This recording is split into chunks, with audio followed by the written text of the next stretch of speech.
Now let's look at the problem solving absolute value equations. So the first thing we have to do is we have to make sure we understand about absolute value. Absolute value is pretty easy.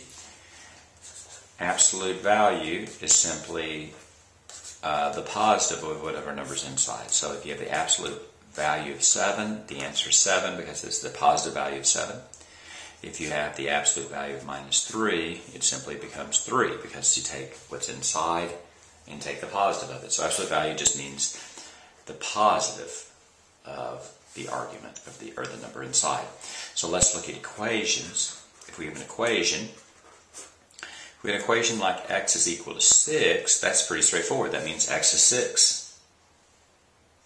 But if you had the problem absolute value of x is equal to 6, well, if you think about that, x could in that case either be -6, because -6, the absolute value of -6 is 6, but it could also be the absolute value of 6. So whenever you have an absolute value equation, it can be transformed into an OR problem. So the answer would be x is equal to -6 or x is equal to 6. Do another quick example. If you have absolute value y is equal to 13, that simply means that y is either -13 or y is positive 13. Either one. The absolute value of z is equal to 12.5. Then z is equal to -12.5. Or z is equal to 12.5. Now there is a trick problem. A trick problem would be one where it said absolute value of, let's say, t is equal to -18. When can you have the absolute value of a number equal to a negative? Never. So here we'd say no solution or no real solution. Let's look at an example. Let's do an example of 3 absolute value of 2x plus 4 plus 10 is equal to, let's do 28. So the steps here, first you want to isolate the absolute value term.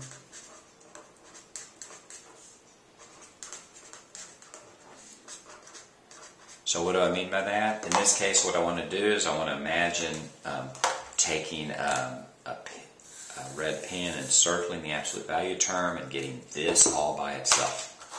So I'm going to subtract 10 and then divide by 3. After that, you're going to transform it into an OR problem.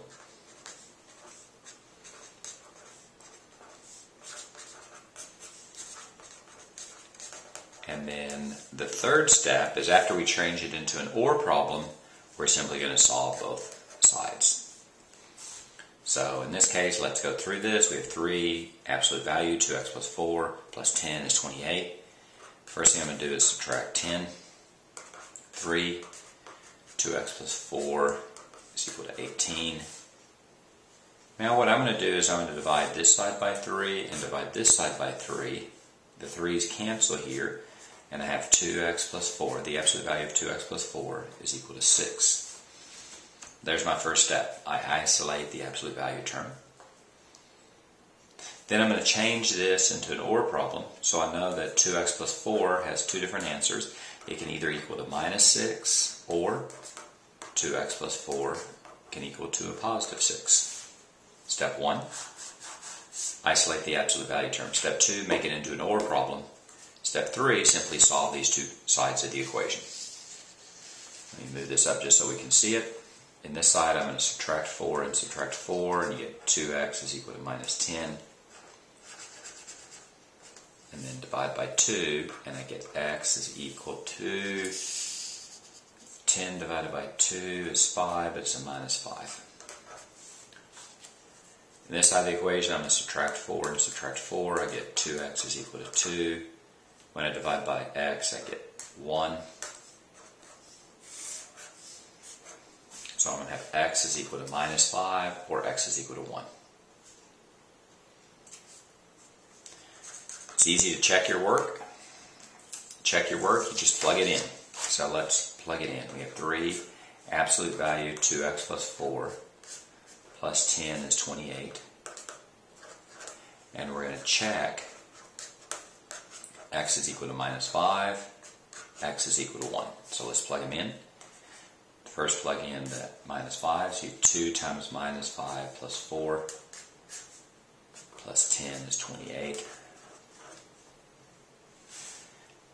The absolute value works like grouping symbols, so we do this first. So that's a minus 10 plus 4,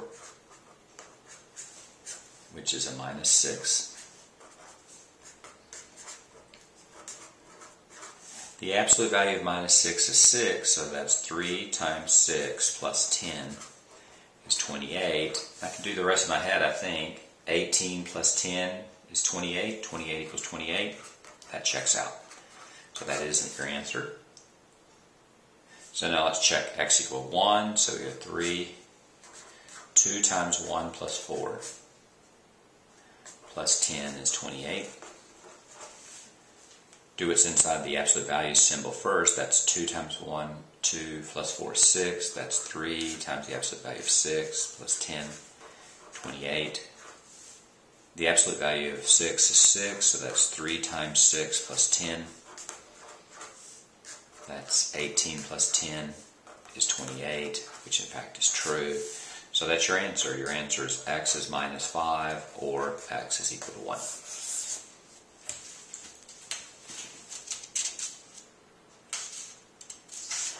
Let's do another quick example.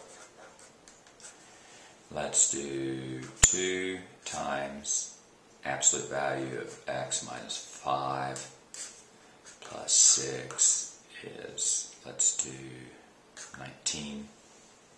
Let's do 28. First step, isolate the absolute value term. So I'm going to subtract 6 and subtract 6. I think that's 22. Then I'm going to divide by 2. X minus 5 is 11. So that's the first step that I do, is I take the absolute value term and I isolate it. Then I make it into an OR problem, so you get x minus 5 is equal to minus 11, or x minus 5 is equal to positive 11, and you simply solve both sides. So I'm going to add 5 and add 5, and I get x is equal to a minus 6. Here I'm going to add 5 and add 5, and I get x is equal to 16. There's my answer. My answer is x is minus 6 or 16.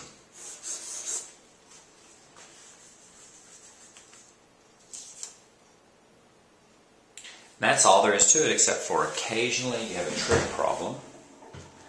Let's do a problem.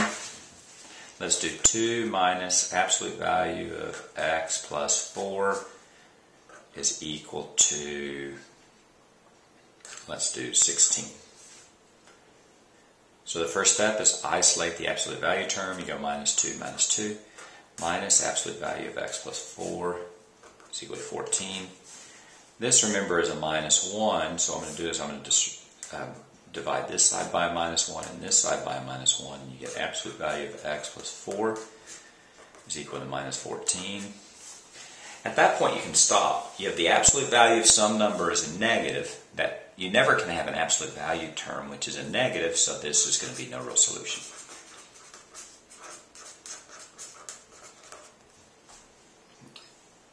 And that's how you solve absolute value equations.